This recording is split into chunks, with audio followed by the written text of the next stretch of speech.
back, everyone, and happy Friday. This is Brown Bag Bets, powered by BETSPERTS. We are your daily dose of quick hit handicapping and sports betting picks.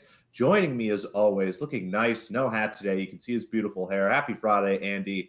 And you also may notice we have a guest. You might know her from her great work at TVG, her work at the local news station in Idaho, or my partner and, frankly, my favorite co-host on Eat Sleep Tennis. Candice, how are you? How's everything going? Tennis is happening. We got some horses. How's life? We have everything happening. I was down in Utah yesterday with my buddy who's a big Suns fan, so had a fun night in that regard. And yeah, ready for some big horse racing action this weekend. And as you say, pretty important tennis tournament in the midst of kind of the season at this point, kind of getting towards that halfway stage. Yeah, Alex had Suns plus 190. That makes up for a lot of sadness on the other team. We won't even talk about the other NBA series that ended last night. That didn't happen in my mind. But no, we are experiencing a little bit of issues with the French Open right now. It's kind of like golf. Golf is screwing me with this too. Like they're finishing up round one right now. Round two is starting now, I think, for the people that finished up. So same kind of thing going on with the French Open. A little bit of weather once in a while. I don't know what you're seeing for order of play. If you have any idea what's going on over there, I've given up on trying to keep track of that, Alex, because every time I make one of your bets, it's like the end of the order of play. Happens 2 days later. Yeah, it's again, I just kind of keep pulling up Flash Score and seeing who's out there and who's playing. It looks like maybe there'll be a match or two today that'll get pushed to tomorrow. We'll see, but that's again the best thing I can tell anyone to do. Pull up Flash Score. They do about as good a job as anybody at keeping things updated, what the proper order is, and try to do your best. So yeah, a lot of our bets are getting pushed back. I don't think we're going to have any tennis picks unless Candice has got something for us, mostly because everything is either still in flux. We talked about it already. I guess I still have Krejcikova plus money as the last open bet, and was going to give out Goff Brady over, but it got all the way up to 21.5, and I hate taking over 21.5. So if you've got a 21 out there, play that. But given the rain, it's not too great from a single match betting perspective. But what have you thought of the tournament so far, Candice? Men's side, women's side, either? Is there anything you've enjoyed? Yeah. I mean, I think I've enjoyed that both sides have been so different, right? The women, we saw a day of chaos, I suppose, when we lost Ashley Barty and Petra Kvitova. That happened in quick hit fashion. And so really kind of changed the dynamic of that tournament, because I think a lot of people were looking at it as kind of nailing down to like Barty or Swiatek. And, you look now and it's behind Swiatek, it's a lot more open. So we'll see how that formalizes, but I don't think anybody anticipated that happening. Well, and in the fashion it happened, I suppose, so early in the tournament. So been a little chaotic. I know that's part of what you like about women's tennis, but maybe even a little bit more than usual. The men, I think, has been, it's been formful, but enjoyably formful. I think for me in the early stage of a tournament, I often love seeing the top seeds play really well. So to see Nadal looking dialed in, to see Djokovic looking dialed in, that leaves us, with potentially a showdown if they can continue the form that we're seeing from them thus far. Neither of them have really terrible draws, and they have pretty soft draws for the next couple of rounds still as well. So be interesting to see. I would say for the men, it's tough. I know when we talked about and previewed that tournament over on the show we do together, I think that we both kind of indicated that the men's draw didn't have a substantial amount of value, and that's continuing to show as form continues to hold. If you were looking for a little bit of a dark horse, I probably would just give a slight lean to Berrettini, who I think has looked really, really well and has continued the nice form we've seen from him throughout the clay court season. He would have to play Djokovic, all things being equal, 2 rounds from now, but we'll see if we get there. The women, I liked Swiatek going in, and that still remains the same for me. She has been maybe the best player, men or women, throughout the entire course of the tournament thus far. She's been incredibly impressive. Yeah, she has been great. Things have really opened up for her. Yeah, great and lucky. Like Yeah. that's a good way to win this again. Like Yes. it's wide open for her. There's truthfully too. I mean, some things that I was worried about. I'm sitting on. I mean, I have Badosa thanks to Alex, but the only thing on the men's side, I do have some Tsitsipas at a couple different numbers.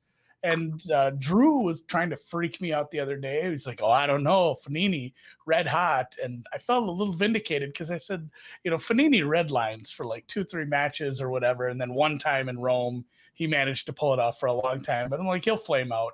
I didn't expect it to Del Bonus, but I'll take it there. Rude is out now. He was somebody I was worried about. So I honestly, Medvedev on clay, Zverev in best of 5.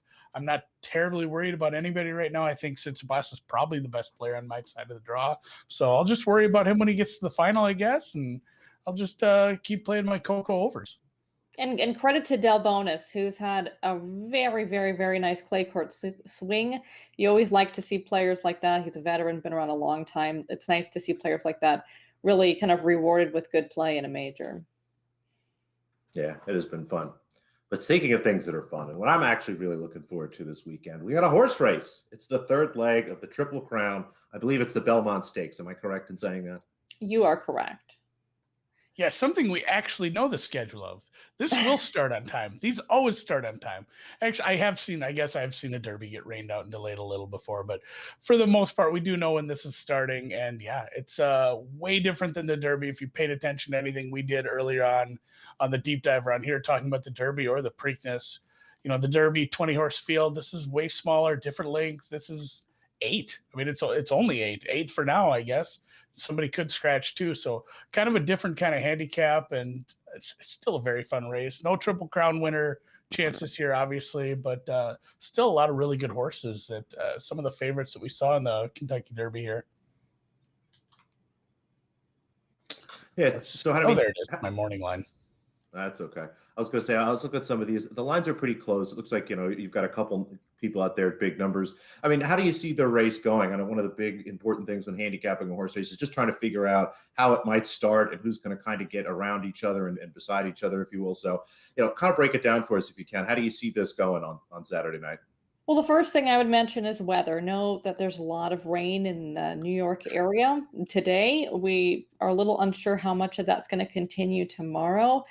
You would need it to be a pretty steady rain throughout the day for it to really impact the surface, but it's that time of year. So just something to keep in mind if you are playing, do keep an eye on the weather. From a pace perspective, the number 7 Rock Your World really should lead. He's been a real nice little horse from the beginning. He's trained by a trainer named John Sadler, who's one of the best trainers in California and really has had, I'd say, a nice maybe last 2.5 years. He's gotten a lot of really good horses and had a substantial amount of success in Southern California. And Rock Your World was a really interesting horse for him because he debuted this year as a 3-year-old, which is rare. And it happened in January, and it was over the turf, so on the grass. And it's rare you see a horse like that end up on the Triple Crown Trail. But John Sadler, in speaking about him early on, said right away that he always knew he was a dirt horse and that he was putting him in grass races, one, because they were races that were open, that had places where he could run, because sometimes there's limited opportunities. You can't run a horse in any race you want to. They have to be eligible. So there were spots where he could run. And I think at the time of the year, he thought they tended to be easier. In America, dirt is our number 1 surface. So the best horses tend to run on the dirt, especially in the early portions of their career. So sometimes you can get soft spots on the turf. So he ran him in 2 turf races. He won them both. He put him immediately into the Santa Anita Derby, which is the major Kentucky Derby prep in Southern California. He won that by 4 1/4 lengths. And then he went to Churchill and he raced in the Kentucky Derby. And if you go back and watch the race, he broke a step slow, which for his running style, which is leading, is bad to begin with. And he really kind of got bumped around horses, and his race was over there. I mean, obviously we know all the news that is formalized since the Kentucky Derby, and many of the horses who race there we will not see in the Belmont Stakes, obviously most notably your winner, Medina Spirit. But for me, that's a complete forgive race for Rock Your World. There wasn't much he was going to do after he broke a little bit slow, and that's not a tendency of his, so it's not something I would be terribly worried about. And even if for some reason it did happen, we're dealing with an 8-horse field here, not a 20-horse field. So he should be able to recover. He had a really, really nice work. You can find the video online at Santa Anita on the 28th of May. So perfect timing leading into this. It's usually about 7 days between works, and he looked absolutely incredible. He should get the lead here, I think, rather comfortably. If anybody tries to push him at all, it might be the Japanese horse, Francisco de Ina, who back home has led on a number of occasions. But very often, horses who lead on dirt overseas, whether that's in Japan or Hong Kong or Dubai or South Korea, all things being equal, they usually aren't quick enough to go with an American horse early. With this race being a mile and a half, often people look to closers. They think those are the horses who stay the furthest, but you rarely want those types. Being on the lead is an enormous advantage here. I think, you have to look at it a little bit like cycling sometimes. You might be the best closer in a stage of a race, but if you're at the back of the peloton, things might be difficult for you. So I look to Rock Your World. I think he goes to the lead, and I think he takes them in gate to wire fashion. And if the weather does come in, I wouldn't be terribly worried about it for him either. His pedigree suggests that he should handle it just fine. Yeah, the only thing I'm hearing, and I haven't done a ton of prep, I was hoping, like when I looked, I'm like, is this race Sunday? Because that would be better for me, because then I'd have more time to take it. It's not. That's how much I'm up to date on stuff. But yeah, the only thing I've heard so far too is people are still, and I mean the odds reflected, the morning lines odd reflect Essential Quality at 2-1. People said, like, if the Derby had been another half furlong, probably wins. If it had got, had to go as far, they measure. It's almost like the NFL, like those advanced stats where they show how far Tyreek Hill actually ran in this play. But, you can do that pretty easily with horses tracking him around. He ran quite a bit further, having to go around the outside there. I mean, it's just more of a good chance to win the race, but at 2-1, maybe staying away, taking a little bit of a better price on a horse that can get out to a lead no matter what in a field this small. I'm just saying I'm scared of Essential Quality. So. Yeah, and I get it, right? Essential Quality is kind of everything Rock Your World isn't, right? We talked about all those aspects to the beginning of Rock Your World's career that's unusual. Essential Quality was the opposite. He won the Breeders' Futurity as a 2-year-old. That's a marquee 2-year-old race in America. He won the Breeders' Cup Juvenile, which is the marquee 2-year-old race in America. Came back the course of this year. He does have a victory over a sloppy track. So if the weather does come in, you would anticipate he's going to take significant money. His Kentucky Derby, as you mentioned, he ran fine. No problems there. It was a really nice performance to finish fourth from the spot that he was in. And I think it also is a tell that Brad Cox didn't send Mandaloun here, his other horse. He only sent Essential Quality. Brad Cox has a pretty strong group of 3-year-olds. So the fact he only sends one, just knowing him and knowing the barn, oftentimes that means he anticipates that horse is going to win. So I respect Essential Quality. I respect that barn. That is, I mean, they've had more success than anybody in the country over the past year. The Brad Cox barn, in mainstream media, maybe it's not as well known as some other barns, but they're a real force to be reckoned with. And when you talk about horses who also have had good workouts leading into this, he had a very nice workout. May the 29th at Churchill Downs, 5 furlongs and 59-2. That's smoking fast. I'm sure he'll be ready. Yeah. I mean, it's a California horse, right? That Rock Your World, or is Yes.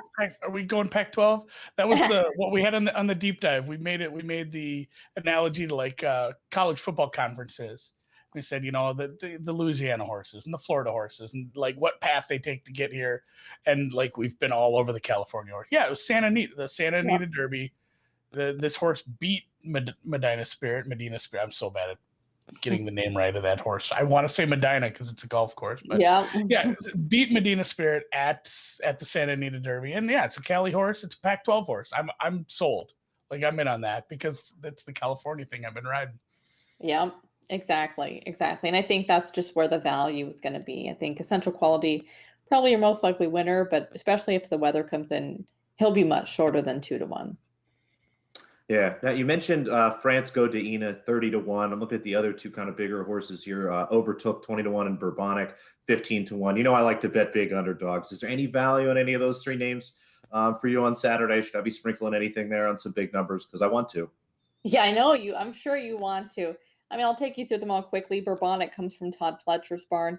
He's had a weird year in that he's had a lot of 3-year-olds who were okay, but none of them were great. Bourbonic is definitely one of those. He won the Wood Memorial, which is at this stage kind of a lesser tier Derby prep. I mean, it was a nice win. I just don't think he has the right running style. He comes from off the pace, and there's not a lot in his pedigree to me that suggests he really wants to run this far.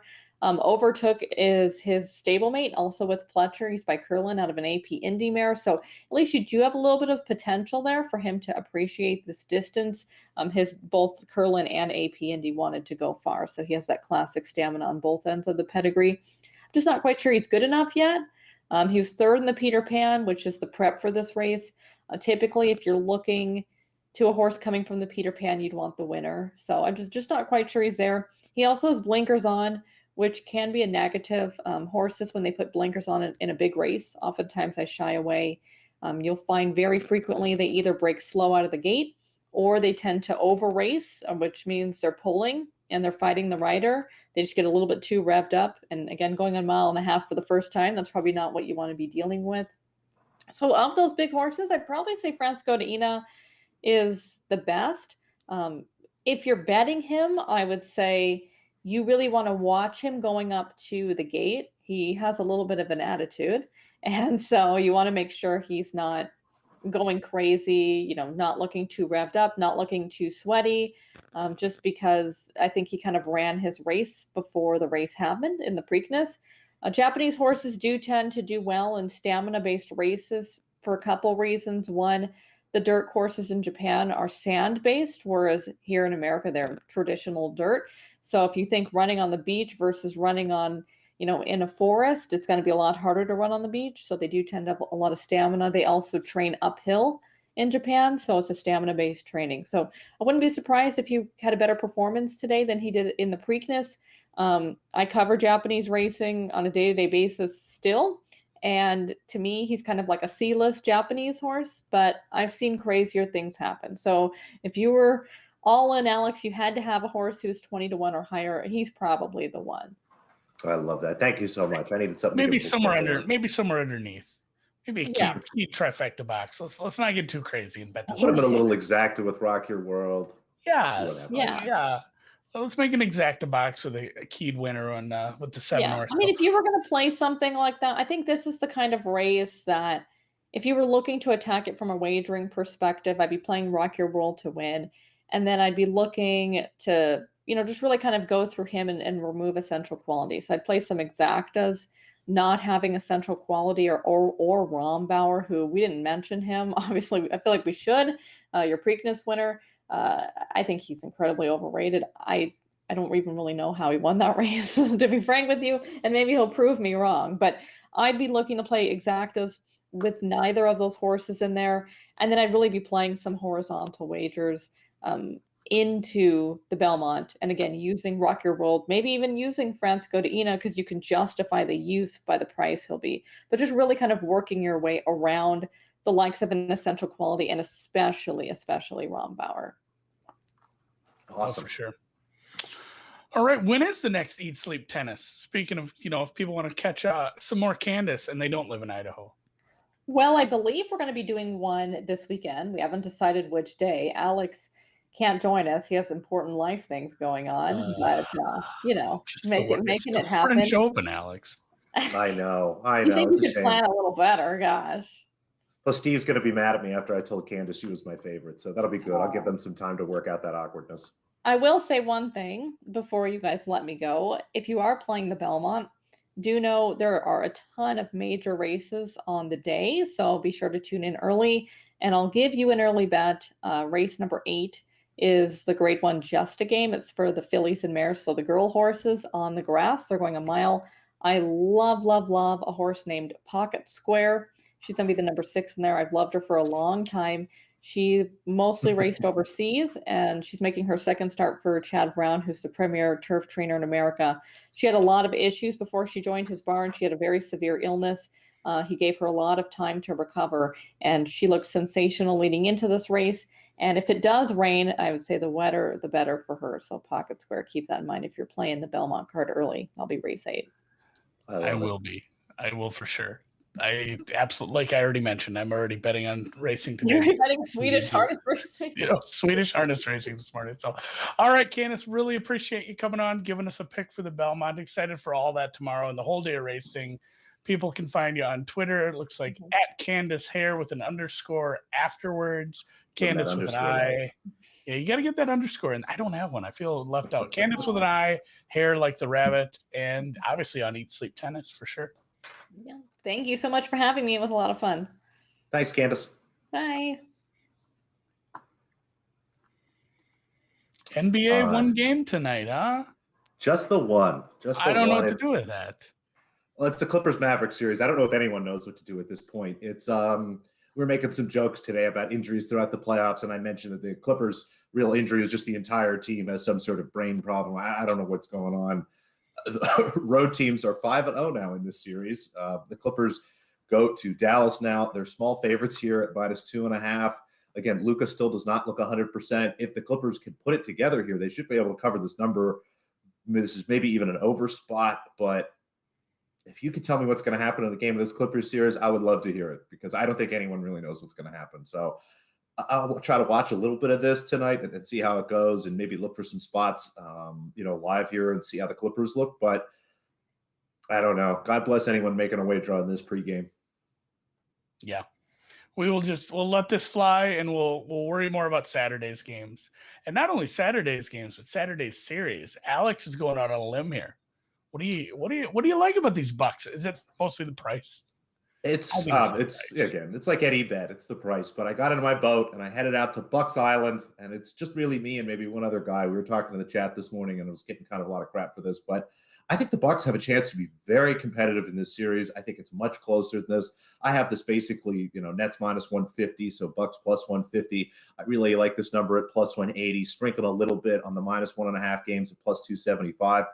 As I start to look at the matchup, as much as we worried about the Bucks all season, we're finally, I think, starting to see and saw in round one what they really gave up in terms of regular season wins for Jrue Holiday. They traded some depth. They changed the way that they built their team. And instead of trying to be the number one seed and win all those games in the regular season, they built more of a playoff team. And we saw that in round one. And I think Holiday is going to make a huge, huge difference in this series.